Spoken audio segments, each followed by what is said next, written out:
Good morning students. आज मैं आपको एक new chapter issue and forfeiture of share पढ़ाने जा रहा हूँ। तो इशू एंड फॉरफीचर शेयर मतलब अंशों का हरण व पुनर्निर्गमन। अंशों का हरण व पुनर्निर्गमन ये चैप्टर का नाम है। तो अंशों का निर्गमन और हरण कौन करता है, वो सारी चीज़ें कंपनी के थ्रू होती हैं। तो हमें सबसे पहले कंपनी को पढ़ने की आवश्यकता है, ठीक है। तो हम सबसे पहले कंपनी पढ़ेंगे। तो देखिए यहाँ पे मैंने लिखा है मीनिंग ऑफ अ कंपनी, ठीक है। तो मीनिंग ऑफ अ कंपनी क्या है, एक सिंपल भाषा में कह सकते हैं कंपनी में be understood as a voluntary association of person that comes into existence for carrying out business under a distinct name and possessing a limited liability. It's a juristic body having a separate legal entity distinct from the members. Means इनका कहने का आप ये कह सकते हैं कि company एक व्यक्तियों का एक ऐसा समूह या संघ है जो एक निश्चित नाम के साथ सीमित देयता रखते हुए जो है अस्तित्व में आता है और व्यापार करता है, ठीक है। और ये एक लीगल निकाय है या एक लीगल ऑर्गेनाइजेशन होता है जिसका प्रतिनिधित्व करने वाले जो भी सदस्य हैं वो एक अलग अलग लीगल यूनिट्स हैं यानी कानूनी इकाइयाँ हैं, और वो अपने कर्तव्यों और अधिकारों के लिए उत्तराधिकार आदि समझते हैं, ठीक है। तो देखिए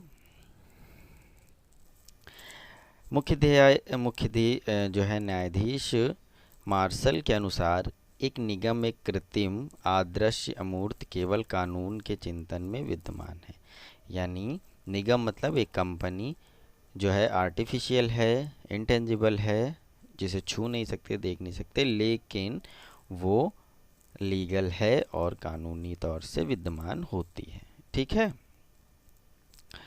तो अब आप देखते हैं इस कंपनी के फीचर क्या होते हैं, यानी कंपनी के फीचर क्या होते हैं। तो एक वॉलंटरी एसोसिएशन है, यानी आप मैंने इंग्लिश में भी दिया है और नीचे इसकी हिंदी भी है, तो आप जैसे चाहें वैसे इसको पढ़ सकते हैं। तो जैसे स्वैच्छिक संघ यानी वॉलंटरी एसोसिएशन है, मतलब आमतौर पर लोग स्वेच्छा के साथ समूह में काम करते हैं, यानी ये एक इच्छित या स्वैच्छिक संघ है, इसमें किसी भी व्यक्ति को ज़बरदस्ती नहीं जोड़ा सकता है, ठीक है।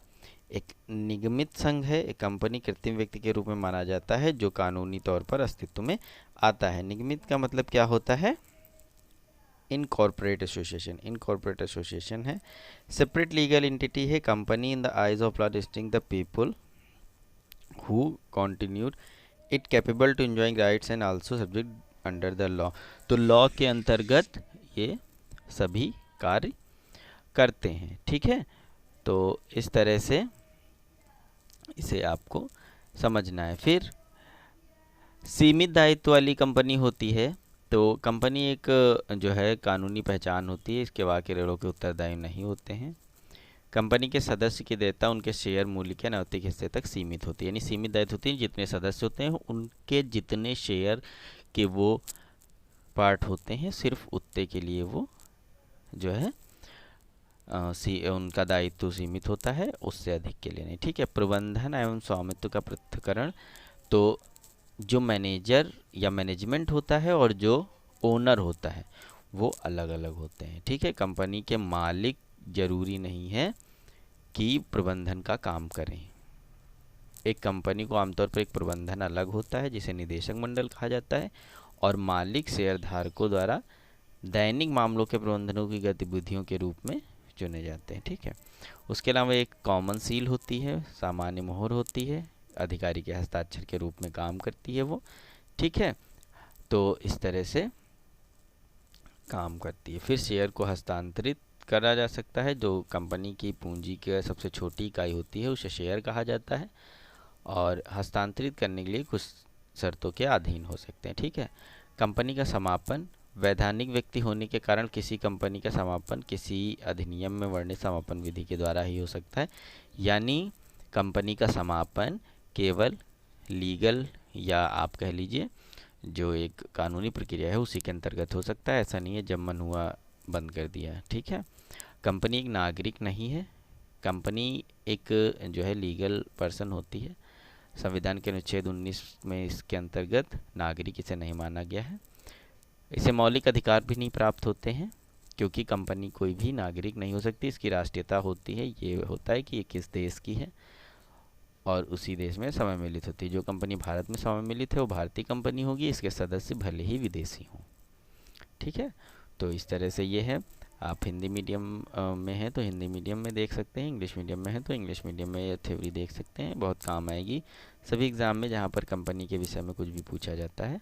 ठीक है, तो आप इसे अच्छे से देखिए और जो ना समझ आए वो पूछिएगा। ठीक है, और वीडियो को शेयर करिए, लाइक करिए, चैनल को सब्सक्राइब कर दीजिए अगर आप नए हैं, पहली बार देख रहे हैं तो।